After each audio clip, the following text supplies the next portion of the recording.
सनातन धर्म के प्रचार प्रसार के लिए अनेक संत महात्मा धर्माचार्य भागवत कथा राम कथा समेत अन्य धार्मिक प्रवचन कर रहे हैं, जिसके माध्यम से लोगों को धर्म संस्कृति के प्रति रूबरू करा। इसी क्रम में धर्मनगरी वृंदावन में पहली बार कोई किन्नर व्यासपीठ पर बैठकर भक्तों को आध्यात्म धर्म का संदेश दे रहा है, जिसमें किन्नर महामंडलेश्वर हिमांगी सखी भक्तों को भगवान कृष्ण की लीलाओं से रूबरू करा रही हैं।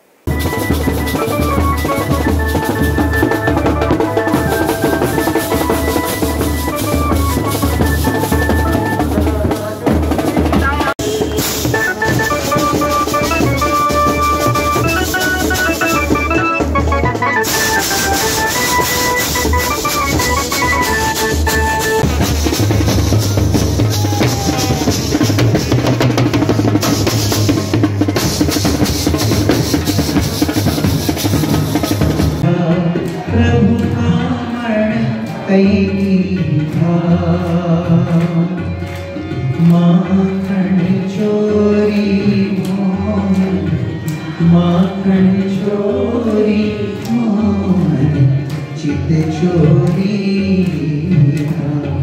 ओम जयकारा काड़ा बोला है वैकुंठ उतारी वैकुंठ।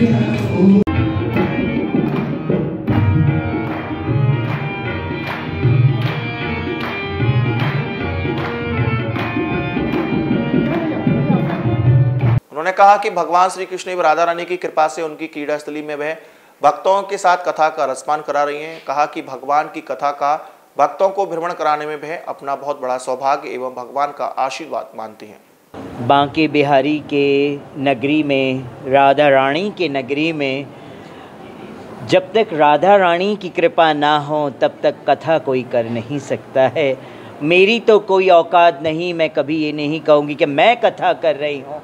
वो तो मारो ठाकुरा, मारो बिहारी सखा चाहे है कि मैं करूं ब्रजभूमि वृंदावन में भागवत कथा, तो मैं कर रही हूं। और मैं अपने आप को बड़ा सौभाग्यशाली मानती हूं कि मेरे जैसी किन्नर को ये सौभाग्य मिला है कि वृंदावन के अंदर भागवत सप्ताह करने का सौभाग्य मिला। क्या संदेश देंगे इसके माध्यम से? इसके माध्यम से यही संदेश दूंगी कि मेरी जैसी किन्नर अपने जीवन को बदल सकती है, तो बाकी लोग क्यों नहीं अपने जीवन को बदल सकते हैं ना।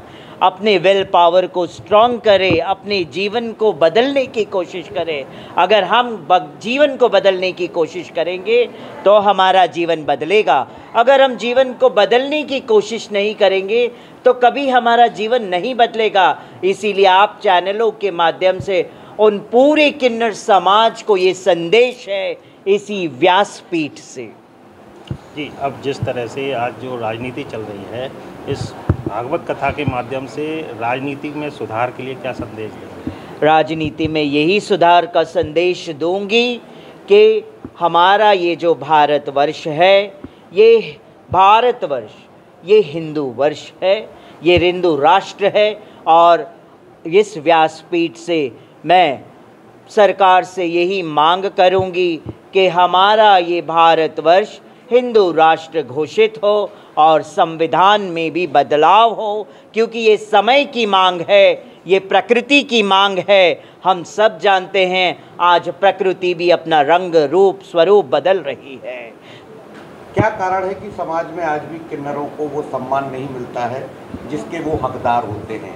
तो इस सब समाज से आप क्या कहना चाहेंगे इस व्यासपीठ के माध्यम से? इस व्यासपीठ के माध्यम से मैं समाज से यही कहूँगी कि आप के घर जब बच्चा होता है, जब शादी विवाह होता है, अच्छे कार्यक्रम होते हैं, तो आप एक किन्नर की बधाई के लिए, आशीर्वाद के लिए उन्हें अपने घर में निमंत्रण तो ज़रूर देते हैं, मगर बधाई और आशीर्वाद ले लिया और उसके बाद उन्हें भूल जाते हैं। तो ऐसा ना करें आप। आज स्वयं अपने विनोद पटेल जी, जो अपना कल्याण मंडल है, शु नाम से हाँ, कामधेनु लोक मंडल जो हैं, उन्होंने आज साबित किया है कि किन्नर को उन्होंने एक भागवत कथा करवाई है, करवाने जा रहे हैं। और ये मैसेज है पूरे विश्व को कि गुजराती समाज अहमदाबाद से आज उन्होंने ब्रजभूमि वृंदावन में हमारी कथा रखवाई है। ये पूरा समाज को संदेश है इस व्यासपीठ से। इसी तरह से हर एक को किन्नर समाज को गले लगाना चाहिए, उनको समझना चाहिए। मैं कई बार सोचा था मैंने कि हर बार हर एक साधु संतों की, भागवत पुरुषों की, सबकी कथाएं हो रही है, लेकिन कभी किन्नरों की कथा नहीं। सही में तो हमारे हर एक युग के अंदर किन्नरों का कुछ न कुछ बड़ा योगदान है, लेकिन कोई भागवतकार, कोई संत महंत ऐसे कुछ बात के लिए कभी बताया नहीं कि किन्नरों का क्या है। जब मुझे एक 6-7 साल पहले एक ऐसा विचार भी आया कि मैं किन्नरों को स्पेशली भागवत सुनाने ले जाऊँ, तो मैंने ये भी एक प्रयोजन किया, लेकिन कुछ ऐसा प्रॉब्लम आया जिसके हिसाब से लोग आए नहीं। फिर बाद में ऐसा हुआ, एक बार हमारा हेमांगी जी से, माँ मैनेजर से कांटेक्ट हो गया, तुरंत वही टाइम दूसरे दिन मैं मिला उनसे। मिलने के बाद तुरंत मैंने तय कर लिया कि नहीं, हम भागवत तुम्हारे आप करेंगे और कुछ समाज के लिए कुछ नया एक एग्जाम्पल देंगे कि भाई कथा हर लोग करते हैं, लेकिन एक किन्नर की कथा वो सुनना है, इसमें से कुछ नया जानने को मिलेगा। आज तक जो भी कथाएं सुनी है ये रेगुलर कथा ही सुन रहे हैं। आज कुछ हम ऐसे सोच रहे हैं जिसकी वजह से मैंने सोचा है कि कुछ नई कथाएं जानने को मुझे मिलेगी। और हमारे यात्री, मैं सबको गुजरात से लेके आया हूँ, और जैसे मैंने उनका नाम मेरे पैम्फलेट में रखा, मैसेज में, तुरंत आने के लिए सब तैयार भी हो गए। तो बस मेरा ये प्लानिंग था अंदर से कि एक बार कुछ नया अलग से, तो किन्नर की कथा क्यों ना करें, इसलिए मैंने किन्नर की कथा की।